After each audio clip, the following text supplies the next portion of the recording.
I flew on Air North's new 737-800. Back in the middle of July, Air North, Yukon's airline, officially took delivery of their first Boeing 737 Next Generation.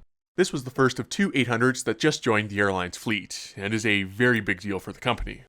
Air North has been serving the Yukon Territory since 1977, operating a number of different piston-powered airplanes, eventually acquiring the turboprop HS-748 and their first Boeing 737-200s in 2002. Those 737s allowed them to expand their service into British Columbia and Alberta, and they eventually added a 737-400 and four 737-500s throughout the early 2010s. The last 737-200 was retired in 2019, and their five 737 Classics, which helped grow the airline, are now over 30 years old. Now, that hasn't stopped Air North from providing an excellent level of service that very few airlines in North America can compare to. Nevertheless, some sort of fleet renewal was inevitable. So, this recent purchase of two fairly new 737-800s is historic, not only for the company, but for the entire Yukon. While I wasn't able to make their inaugural flight with the type, since they announced it with 3 days' notice, I knew I had to try what is now Air North's newest plane.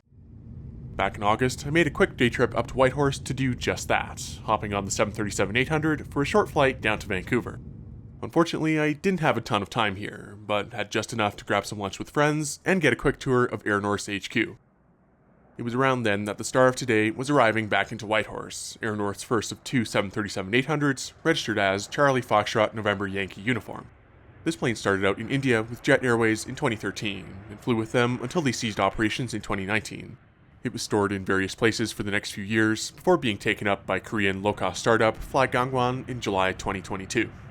Fly Gangwon then went bankrupt in early 2023, sending this plane back into storage until it flew to Kelowna in February this year to prepare it for delivery to Air North.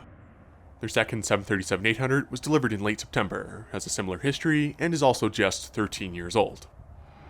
It's a big leap for a company the size of Air North, but given the age of their current fleet, this is very much a necessary step. Seeing how new both planes are though, I wouldn't be surprised if this was one of the biggest investments in the company's history. Air North is also 49% owned by the Vuntut Gwitchin First Nation, and below the cockpit windows on both 800s is Vision the Heart Sees, written in Gwitchin, highlighting this partnership.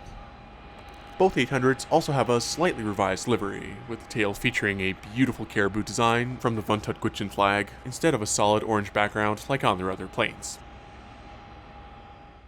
The terminal in Whitehorse hasn't changed a ton since I was last here with Condor 2 years ago, but one recent addition is the Black Wolf Bistro on the upper level. This is actually managed by the Air North Flight Kitchen, with plenty of seats, a little 737 galley section, and most importantly, an excellent view overlooking the main apron. Our plane was down there too, and in the background, you can see quite a bit of construction going on Whitehorse's main runway. There is a second parallel runway here that's a bit shorter and a bit narrower, which means most regular flights can still operate. Because of that construction though, Whitehorse's most interesting summer visitor, Condor, won't be able to fly here until at least summer 2026. Even then, in a very cryptic statement last year, apparently Condor's A330neos might be too large for the existing terminal. If anyone knows what the real story there is, do let me know in the comments, I'd love to hear it. Security in Whitehorse isn't bad at all, as long as there aren't multiple flights at once, and soon enough, I was in the smallish waiting area. The layout here is interesting, because it is the only waiting area for the two gates with jetways. Speaking of which, these are also the only two jetways in all three of Canada's territories, since neither Yellowknife or Iqaluit have them. Eventually, they were ready for boarding, so let's go see what Air North's latest investment has in store. The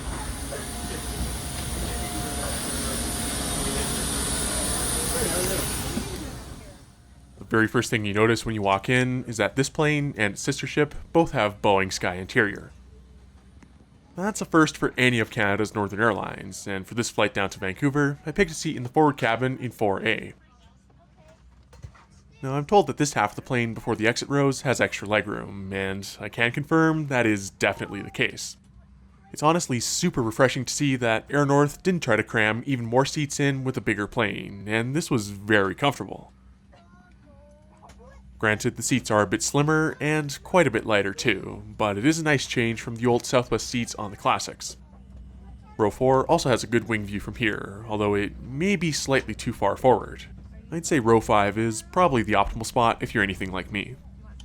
Just looking around inside though, the fact that this is an Air North plane is astounding. Don't get me wrong, I appreciate the 737 Classics, especially given how rare they are now, but the passenger experience here is already leaps and bounds ahead. Even after that initial excitement, there was still a whole flight ahead of us, so here's our departure from Whitehorse off of runway 14 left. Veuillez porter attention à l'annonce musique. Restez assis, respirez normalement et gardez le masque jusqu'à ce qu'on vous demande. In preparation for takeoff, flight attendants, please be seated.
As we cross the 60th parallel heading south into British Columbia, here's a better look around inside.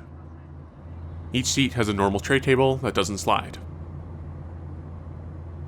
Below that is a roomy seat back pocket where Air North has this literature package. In there was the safety card for the 737-800 and their in-flight magazine. Unfortunately, they're one of the last airlines in Canada to still have in-flight magazines, and I really hope they continue to print these. They're always an excellent read, and this month's edition had plenty of interesting tidbits about the 737-800s and their eventual 737-400 and 500 retirements. There were also some comment cards and an air sickness bag. I ended up getting a whole section of 3 seats to myself, so was quite comfortable for this flight. Flying basically right along the westernmost edge of Canada lends itself to some excellent views, and today was no exception. Luckily, today also happened to be perfectly clear, with plenty of mountains along the way. Shortly after we leveled off at cruise, the cabin crew started the in-flight service. This is another thing Air North does very, very well, and to start with, I had a cup of tea. That was followed up by a choice of a ham, turkey, or veggie sandwich. I went for the ham, which also came with a wipe and a packet of mayonnaise. Even the sandwich bags themselves have this nice little multilingual design. The actual sandwich was fresh and very tasty. Actual complimentary food in economy that's not just a bag of pretzels or cookies is something you only see on Northern Canadian Airlines. For Air North, sandwiches are pretty standard on their flights down to Vancouver, Edmonton, and Calgary, and they also have a little breakfast plate that they give out on morning flights. For their even longer flights to Toronto and Ottawa though, they do serve hot meals. However, my absolute favorite part about their onboard offering is that they also give out warm, complimentary chocolate chip cookies, which are always delicious. After that, I was very content for the rest of the flight, and watched the view outside for a bit. Air North 737-800 seat 174 passengers in an all-economy configuration. Compared to the standard maximum capacity layout of 189 seats, that's basically 2.5 rows less, which is clearly where that extra legroom comes from. Now that said, the seats in the back half of the plane do have slightly less legroom, but they're still not bad at all. Again, this plus larger overhead bins and that mood lighting is a huge upgrade to the overall passenger experience. The one thing that these newer planes don't have is in-flight entertainment, but to be fair, Air North has done just fine without it for all of their history anyway. Plus, I'd rather have a proper onboard service than that. We had a great crew on board today too, and since the flight wasn't full, they generously gave me a few extra cookies, which I happily devoured. There are 3 lavatories on the 737-800, and these ones in the back are just like any other. Back in my original seat, the views continued to amaze as we got closer and closer to Vancouver. I'll save my final thoughts on Air North's newest edition until after we land, so please enjoy this wonderfully scenic arrival, landing on YVR's runway 26 right.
So that was Air North's new Boeing 737-800, and it is a very nice upgrade. Larger overhead bins, bright cabins, and legroom that's the same, if not even better, than their existing planes. Honestly, it's a welcome sight to see at least one airline that's not in a race to the bottom. To have the Air North passenger experience on a plane built in this century makes them much more competitive, and I'm excited to see where they'll go next. Now, granted, they are a special case where they seem to be exclusively interested in serving the Yukon only, and not trying to deviate too much from that, which I think is very reasonable. To that end, they've been adding more and more interline agreements with other airlines, including WestJet, Alaska, as well as Condor and Philippine Airlines, making connections much easier for passengers.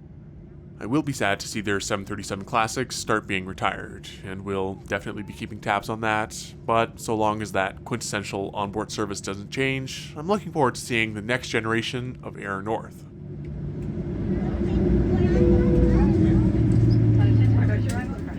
Thank you for watching this trip report on Air North's newest 737, and I'll see you next time.